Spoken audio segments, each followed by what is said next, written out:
हरिओम।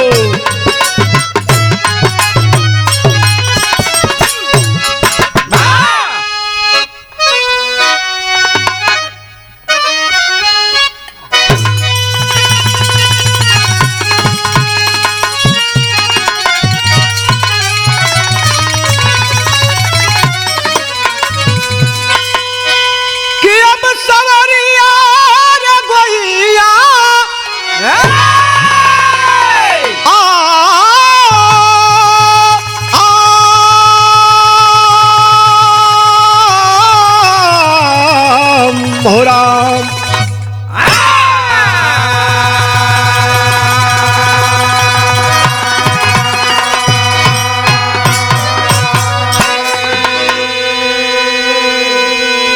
चार लाइन भूमिका में भाव बा कैसे?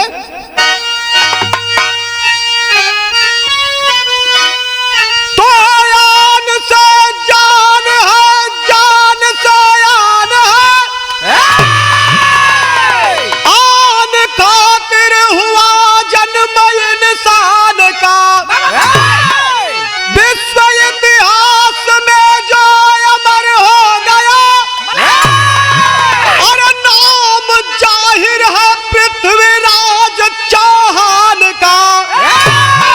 साथ जयचंद जिसके है साथ धोखा किया, और पार संयोगिता का भुलाया नहीं, जंग गोरी से जो कभी हारा नहीं, अरे मरते दम तक वो सिर को झुकाया नहीं।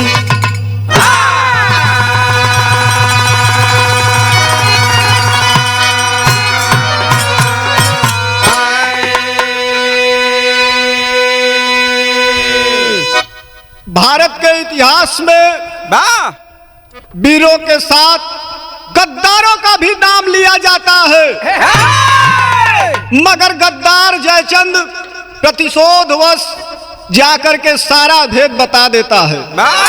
पृथ्वीराज चौहान कट्टर हिंदू धर्म का समर्थक है, गौ को अपनी माता के समान मानता है। अगर लड़ाई के मैदान में 1500 गायों को रण में छोड़ दिया जाए तो वह हार जाएगा। मोहम्मद गोरी से यह बात जाकर के जयचंद बताता है। लेकिन यहाँ एक लाइन गीत लगत बा कैसे? कौन गीत?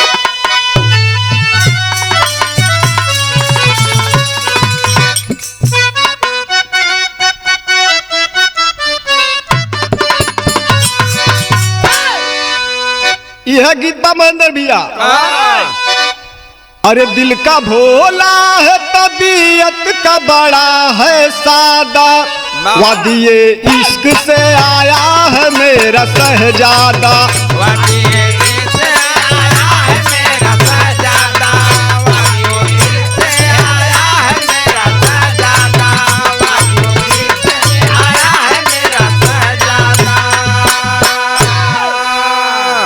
लेकिन बिरहा का भाव बहुत ऊंचा बा। जवानी जंग में जब रंग को दिखाती है, जवानी जंग में जब रंग को दिखाती है, वतन की दास्तां लहू से लिखी जाती है। वतन की दास्तां लहू से निकल जाती है, वतन की दास्तां लहू से निकल जाती है, वतन की दास्तां लहू से निकल जाती है। एक जैसे कहानी का शुरुआत भइल कैसे?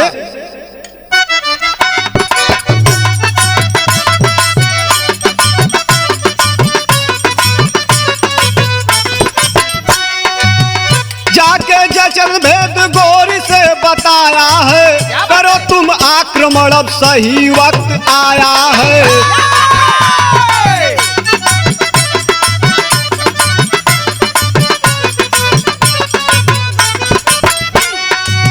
लड़ाई से थका है पृथ्वीराज बलशाली, सही है वक्त बजा दो तू विजय की ताली।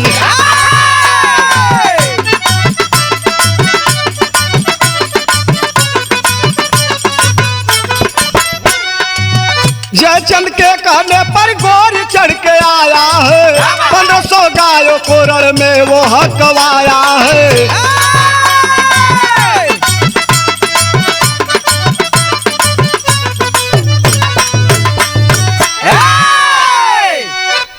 उसी समय मोहम्मद गोरी को जाकर के जयचंद बता देता है पंचो बाबू भैया कि यही लड़ाई करने का सही वक्त है।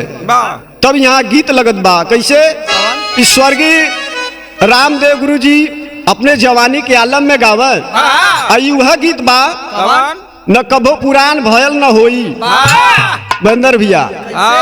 कैसे गावा, भले गवैया पुरान हो गई ला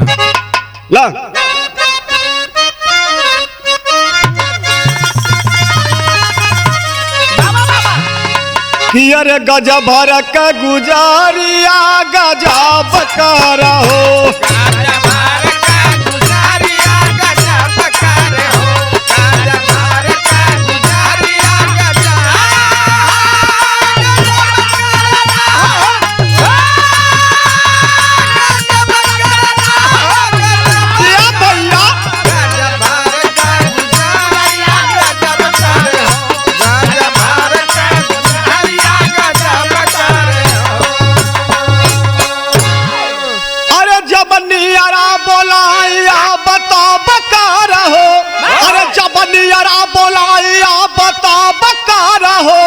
गजब फरक गुजारिया गजब करहो,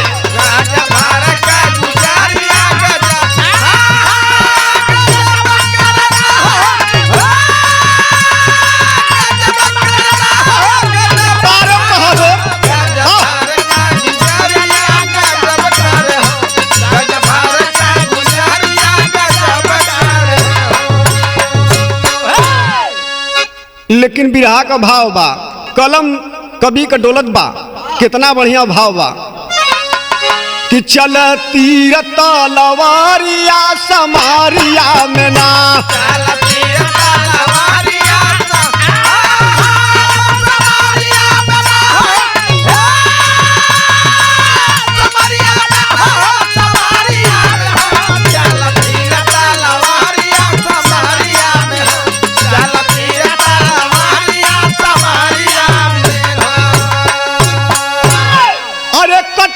गिरेली मऊरिया, अरे कट कट गिरेली मऊरिया समारिया में ना, चल तीर तलवारिया समारिया में ना,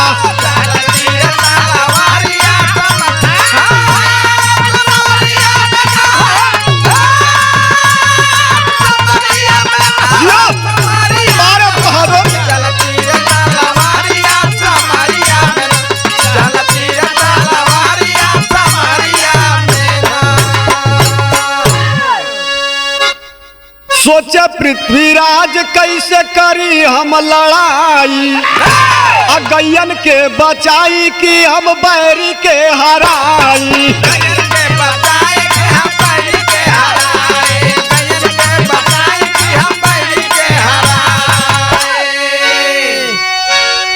अरे फसल धारा में नवारिया समारिया में ना, चल तीर तलवारिया समारिया में ना, चल तीर तलवारिया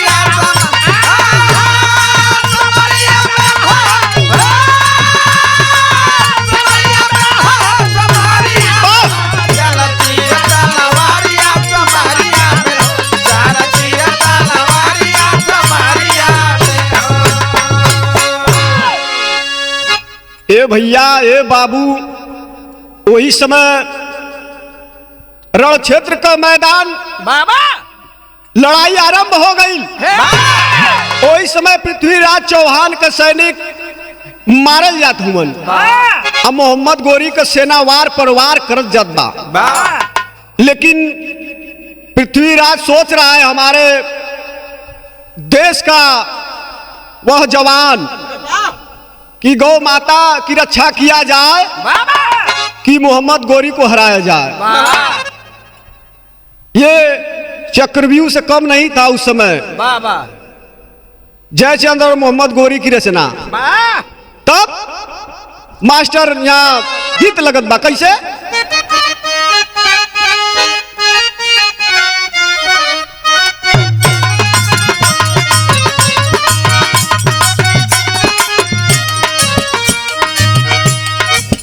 काला काला छातावा बिकेला, काला कातावा बिकेला, काला कातावा हो।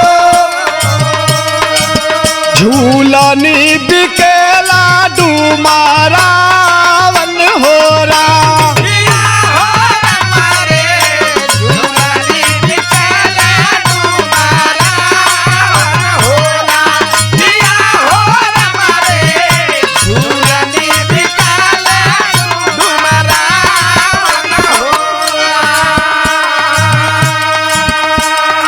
लेकिन भाव लगल गैयन के बचावे में जब छत्री फांस गाइला, जब छत्री फांस गाइला।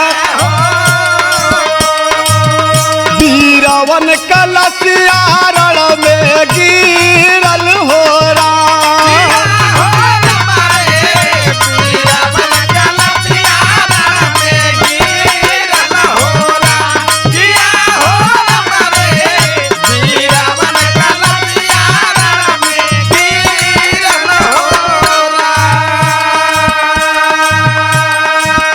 धर्म के करनवा हार गईली, जब से नावा हार गईली, जब से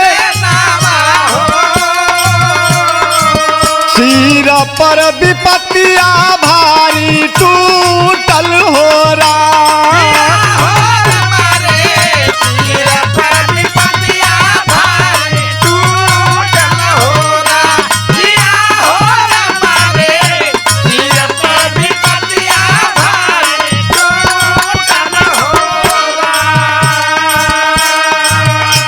भैया गौ माता को बचाने में छत्री फंस जाते हैं, लेकिन धर्म के कारण पृथ्वीराज चौहान की सेना धराशायी हो जाती है।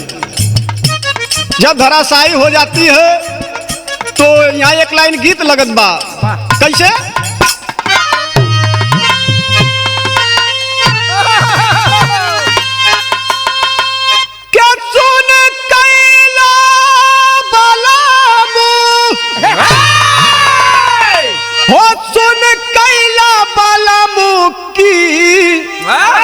कचौड़ी गल्ली सुन कैला बलमू, अरे मिर्जापुर के कैला गुलजार हो। कचौड़ी गल्ली सुन कैला बलमू, मिर्जापुर के कैला गुलजार हो। कचौड़ी गल्ली सुन कैला बलमू, मिर्जापुर के कैला गुलजार हो। कचौड़ी गल्ली सुन कैला बलमू।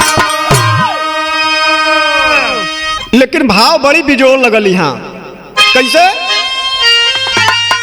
अरे लाल भैल धरती हो, लाल भैल धरती की, अरे खुनावा से लाल भैल धरती, अरे खुनावा से लाल भैल धरती।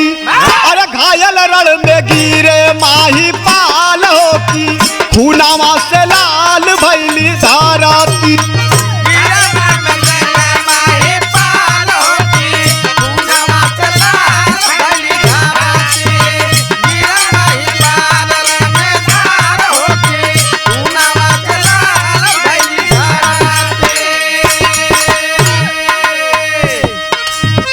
बड़ा बड़ा वीर जन से लोहा बन गाइला, बड़े बड़े वीर जन से लोहा बन गाइला, बड़े बड़े वीर जन से लोहा बन गाइला।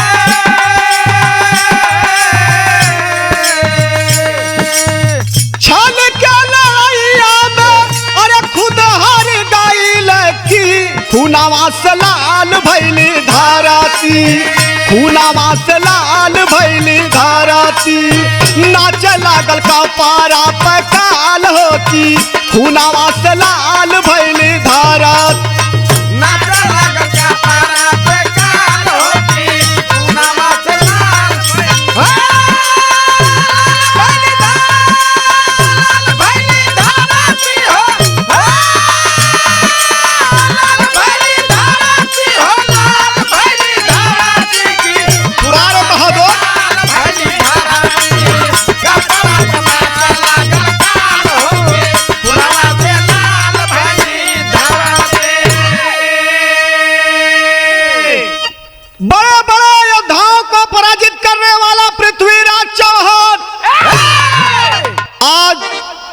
चक्रव्यूह की रचना में फंस गया है। तब तेरी लगत बम भैया कैसे?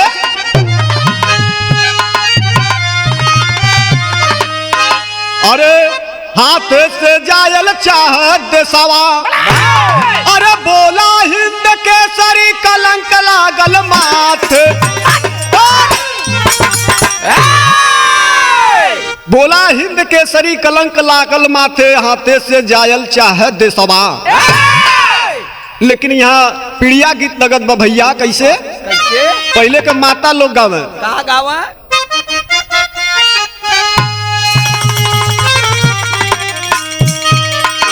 किया जाए कादसिया,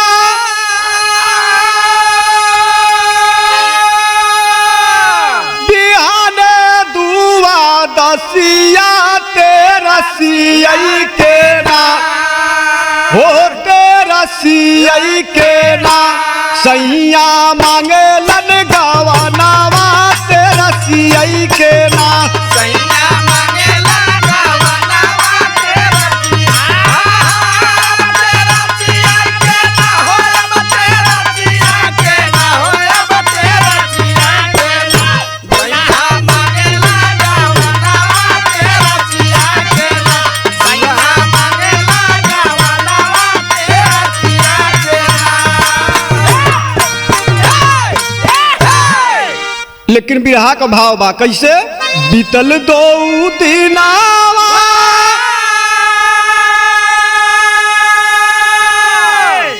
हो सड़ी गईली लसिया उतरी गईल ना, हो उतरी गईल ना, गिधावा खाए बादे मसिया उतरी गईल ना। दवा खाए बादे मसिया उतरी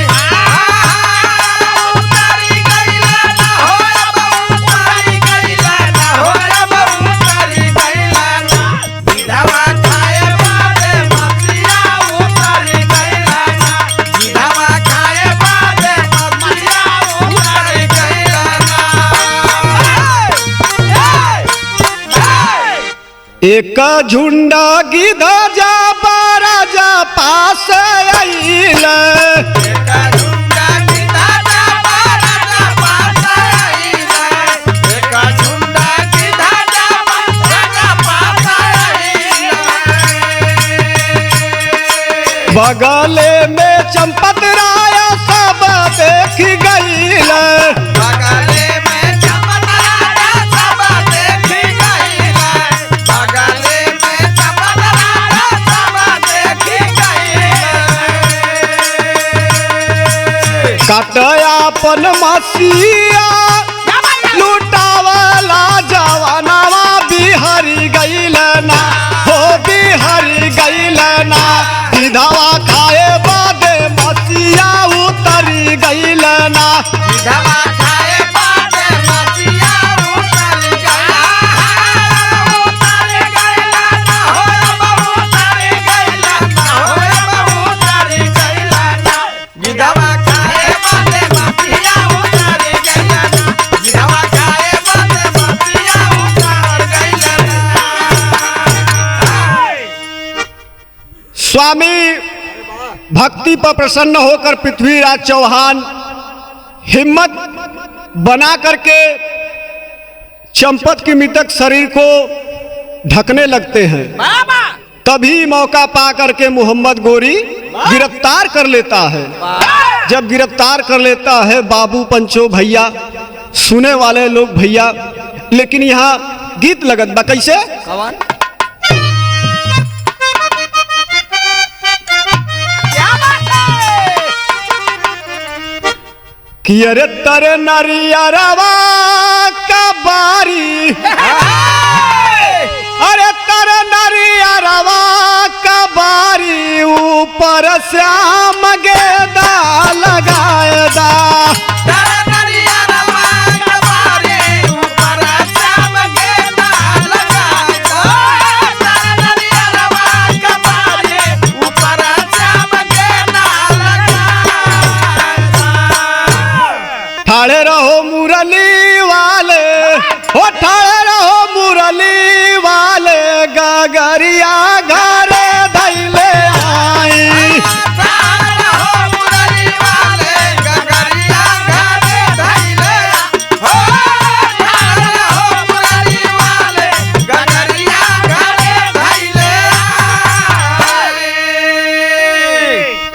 लेकिन महेंद्र भैया भाव बिरहा का बहुत बढ़िया बा। कैसे कि अधा जल में फंस गईली नैया, कि अधा जल में फंस गईली नैया, मुदैया पकड़ ले हलाया के।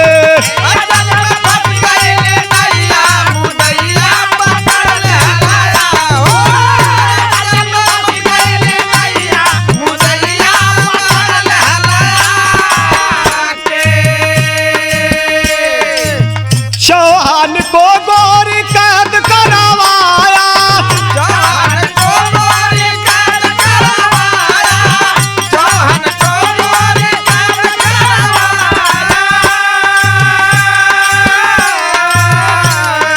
लेकर के गजनी शहर में वो आया, लेकर के गजनी शहर में वो आया, लेकर के गजनी शहर में वो आया।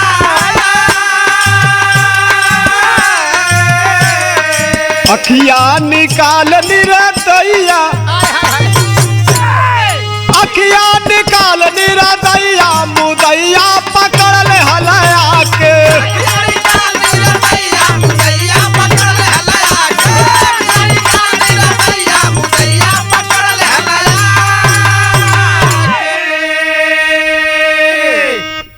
बाबू जरा गौर करे, अगर दानेदार दुश्मन होता है तो शान मारता है, जान नहीं।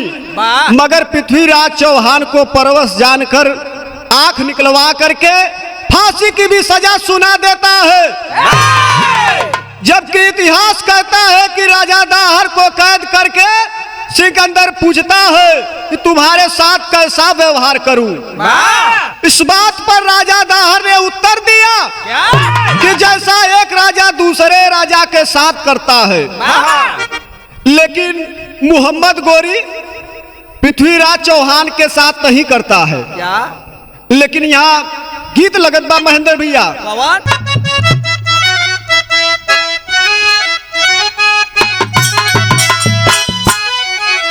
अरे पिया परदेश गईल तार लागो चोटिया में, पिया परदेश गईल तार लागो चोटिया, तार लागो चोटिया, तार लागो चोटिया, तार लागो चोटिया, तार लागो चोटिया में।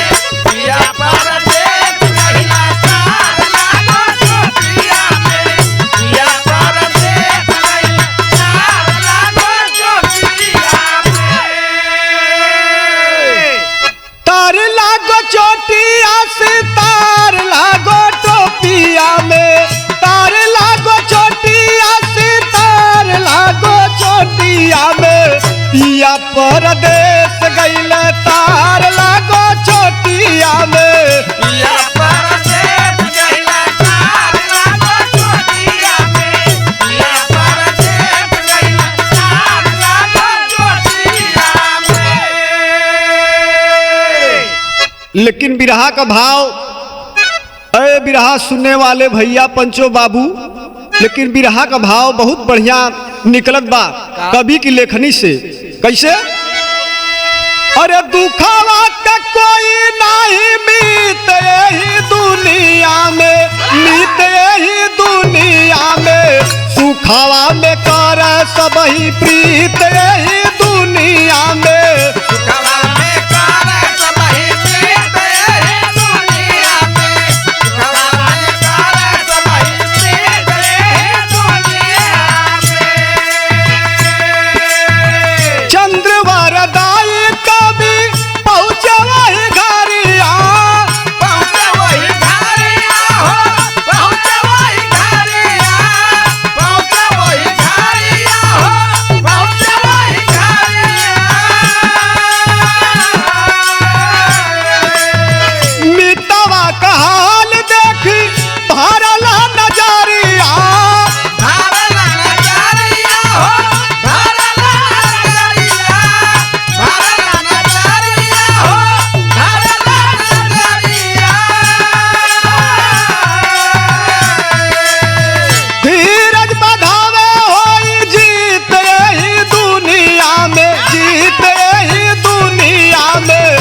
सुखावा का कोई नाही मीत यही दुनिया में। दुखवा के कोई नहीं मीत यही दुखवा के कोई नहीं मीत यही दुखवा के कोई नहीं मीत यही दुनिया में। दुखवा के कोई नहीं मीत यही दुनिया में। दुखवा के कोई नहीं मीत यही दुनिया में। ए भैया चंद्रवरदाई कवि पृथ्वीराज को यही समझा रहे हैं, दुखवा का कोई नहीं मीत यही दुनिया में, और सुखवा में करे सब ही प्रीत यही दुनिया में। धीरज धरा रहे हैं चंद्रवरदाई कवि कि जीत तुम्हारी होगी पृथ्वीराज चौहान, लेकिन यहाँ पपट लगत बा मास्टर। कैसे?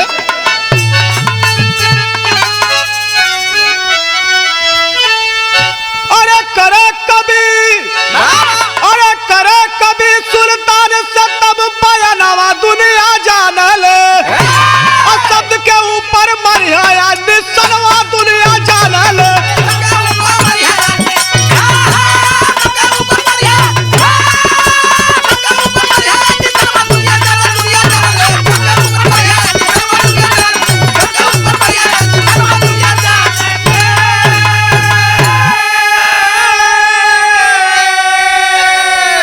शब्द के ऊपर बाढ़ चलाते पृथ्वीराज सैलानी हो, मंच के ऊपर तावाए बधवाया शाह गुमानी हो।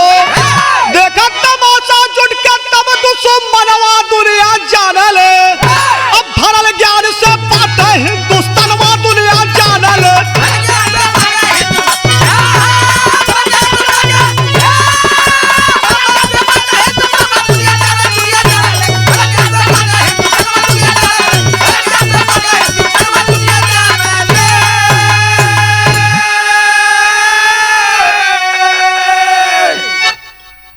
लेकिन भैया यहाँ आल्हा लगत बा। कैसे?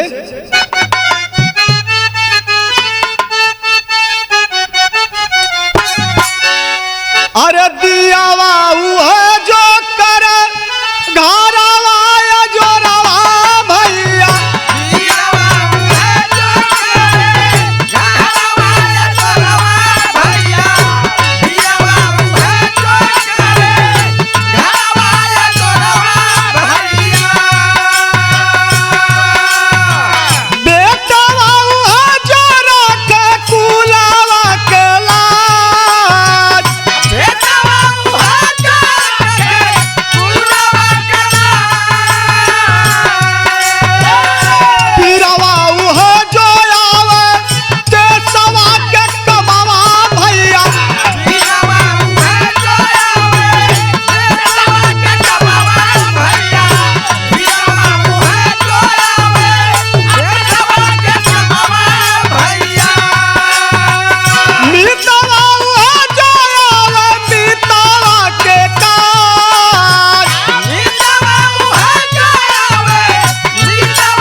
चार बास 24 गज अंगुल अष्ट प्रमाण, ता ऊपर सुल्तान है मत चुको चौहान।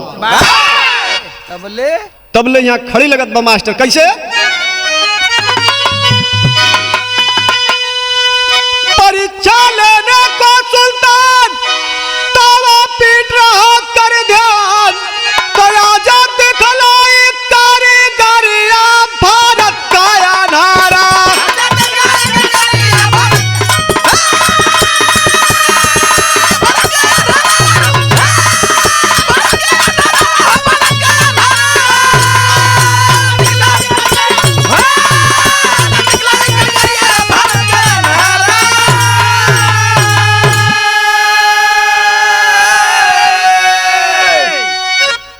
खातिर मोहम्मद गोरी अलग मंच बनवाया। भारी भीड़ जुटी गजनी में अचरज भारी छाया। तो सद पर दिखलाई है हुनरिया भारत का अनारा। ये बहादुर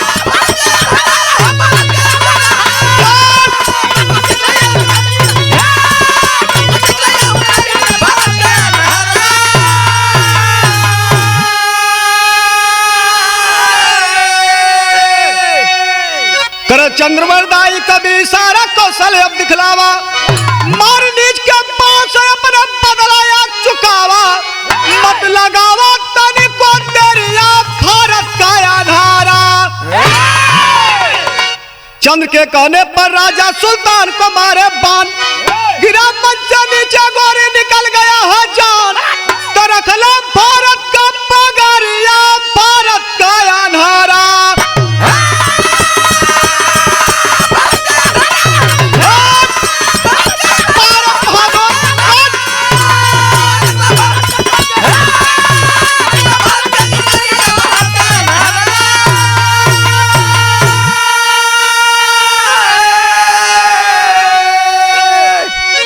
वही समय चंद्रवरदाई कभी इशारा करत हूँ पृथ्वीराज चौहान के।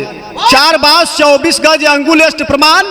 ता ऊपर सुल्तान है मत चुको चौहान। अरे भैया अरे बाबू बिरहा के सुने वाले लोग वही समय इशारा पाए के पृथ्वीराज चौहान ए भैया शब्द वेदी बाण मरलन है।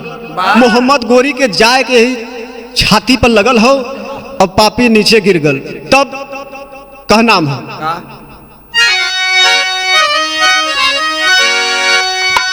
गुरु गणेश गुरु रामलाल बच्चन जी गुण को गाए। कवि चंद्रिका गंगा राम इतिहास की गाथा गाए। हाथे से जायल चाह देसवा यादव राम शीश वीरों को शीश झुकाते। हाथे